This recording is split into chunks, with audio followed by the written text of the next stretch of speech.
नमस्कार बच्चों। आज हिंदी में हमारा टॉपिक है संज्ञा, नाउन। यह विकारी शब्द के अंतर्गत आता है। हमने शब्द विचार में शब्दों का वर्गीकरण 4 प्रकार से किया था। उसमें एक प्रयोग के आधार पर था विकारी और अविकारी शब्द। तो विकारी शब्द में आज हम लेंगे संज्ञा। संज्ञा का अर्थ है नाम। तो इसकी परिभाषा है किसी व्यक्ति, वस्तु, स्थान, प्राणी, गुण, अवस्था या भाव आदि के नाम को संज्ञा कहते हैं।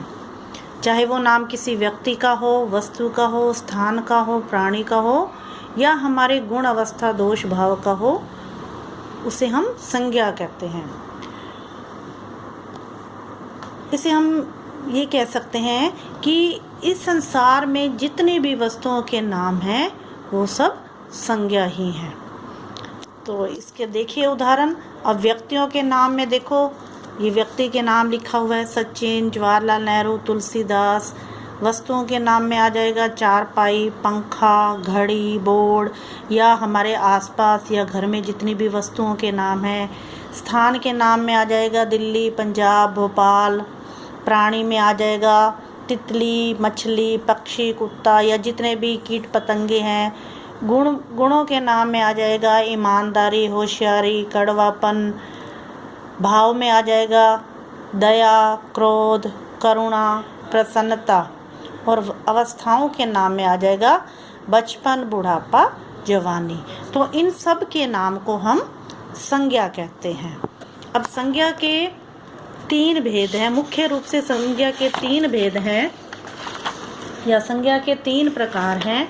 व्यक्तिवाचक संज्ञा, प्रॉपर नाउन, जातिवाचक संज्ञा, कॉमन नाउन और भाववाचक संज्ञा, एब्स्ट्रैक्ट नाउन। अब व्यक्तिवाचक संज्ञा क्या होती है? जो शब्द किसी विशेष व्यक्ति, वस्तु, स्थान या प्राणी के नाम का बोध कराते हैं। किसी विशेष व्यक्ति का, विशेष स्थान का या विशेष प्राणी का। अब इसमें देखिए, जैसे विशेष स्थान में आ जाता है दिल्ली, ताजमहल, अक्षरधाम। विशेष व्यक्ति के नाम में आ जाते हैं महात्मा बुद्ध, कबीर दास, महात्मा गांधी। विशेष वस्तु में देखो पुस्तकों के नाम आ जाते हैं, कुरान है, बाइबल है, रामायण है। जब हम विशेष किसी पुस्तक का नाम लिखेंगे वो आएगा व्यक्तिवाचक में। लेकिन अगर हम लिख देंगे केवल पुस्तक तो वो आ जाएगा जातिवाचक में। भाषा है, हिंदी भाषा है, संस्कृत भाषा है, मराठी है, देवनागरी लिपि है या जो भी है, किसी का भी विशेष नाम जो होता है वो आता है व्यक्तिवाचक संज्ञा में। उसके बाद आ जाता है जातिवाचक संज्ञा। जिस शब्द से पूरी जाति का, वर्ग का या समुदाय का बोध होता है। जो एक शब्द पूरी जाति, वर्ग या समुदाय का बोध कराता है उसे हम जातिवाचक संज्ञा कहते हैं। अब जैसे शहर है, अब शहर में सारे ही शहर आ जाते हैं। किसी का यहाँ विशेष नाम नहीं लिया हुआ, यहाँ केवल शहर लिखा हुआ है, उसमें शहर की पूरी जाति आ जाएगी। नदी है, उसमें सब नदियाँ आ जाएंगी। पर्वत है, उसमें सब प्रकार के पर्वत आ जाएंगे। इसी तरह से वकील है, अध्यापक है, देश है, बालक है, इन सब में जो है जाति का, इन सबकी जाति का बोध होता है जातिवाचक संज्ञा में। उसके बाद आ जाता है भाववाचक संज्ञा। भाववाचक संज्ञा वो शब्द होते हैं जो हमारे भाव, दशा, स्थिति, स्वभाव, गुण या विशेषता का वर्णन करते हैं या उसका बोध कराते हैं।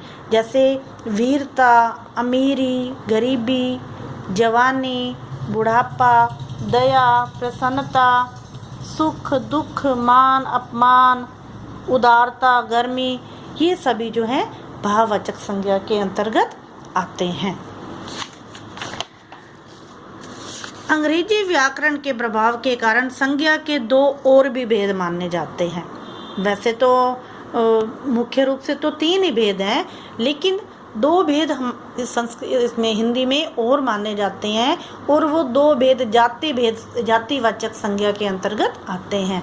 आपने इंग्लिश में पढ़ा भी होगा कि नाउन के 5 टाइप्स पढ़े होंगे। Proper noun, common noun, abstract noun, material noun और उसके बाद कलेक्टिव नाउन। तो ये जो 2 प्रकार हैं संज्ञा के, द्रव्यवाचक संज्ञा और समुच्चय या समूहवाचक संज्ञा ये जातिवाचक के ही भाग हैं और अंग्रेजी व्याकरण के प्रभाव के कारण इनको माना गया है। अब द्रव्यवाचक संज्ञा क्या होती है, जिसको हम इंग्लिश में कहते हैं मटेरियल नाउन। द्रव्यवाचक संज्ञा वो होती है जो किसी द्रव्य, धातु या पदार्थ के नाम का बोध कराती है। द्रव्य का मतलब द्रव जो लिक्विड चीज़ें होती हैं, जैसे पानी, तेल, दूध, शरबत, लस्सी, पेट्रोल, घी आदि। और धातुओं में आ जाता है सोना, चांदी, जिससे हम आभूषण बनते हैं, सोना, चांदी, तांबा, जस्ता, लोहा, कोयला, जो बहुत सारे उद्योगों में भी काम आते हैं। और उसके बाद आ जाता है पदार्थ। पदार्थों में आ जाता है कपड़ा, लकड़ी, गेहूँ, कांच, जौ, चना आदि।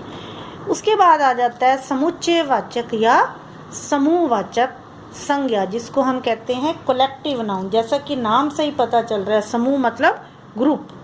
ऐसे शब्द जो एक ही जाति के व्यक्तियों का या स्थानों के समूह का बोध कराते हैं, एक ही जाति के। अब इसमें जैसे आ जाता है भीड़। अब भीड़ में जैसे सभी लोग होते हैं, झुंड में भी ऐसे ही है। कक्षा, उसमें सब बच्चे होते हैं।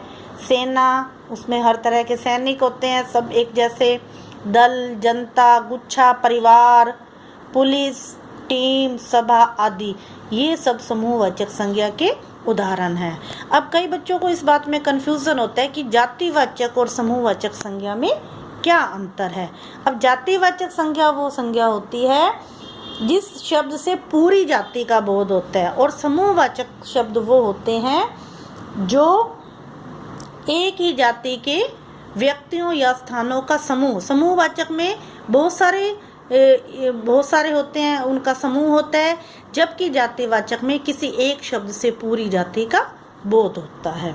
तो आई होप बेटा आपको ये लेसन व्याकरण का पाठ संज्ञा समझ में आ गया होगा।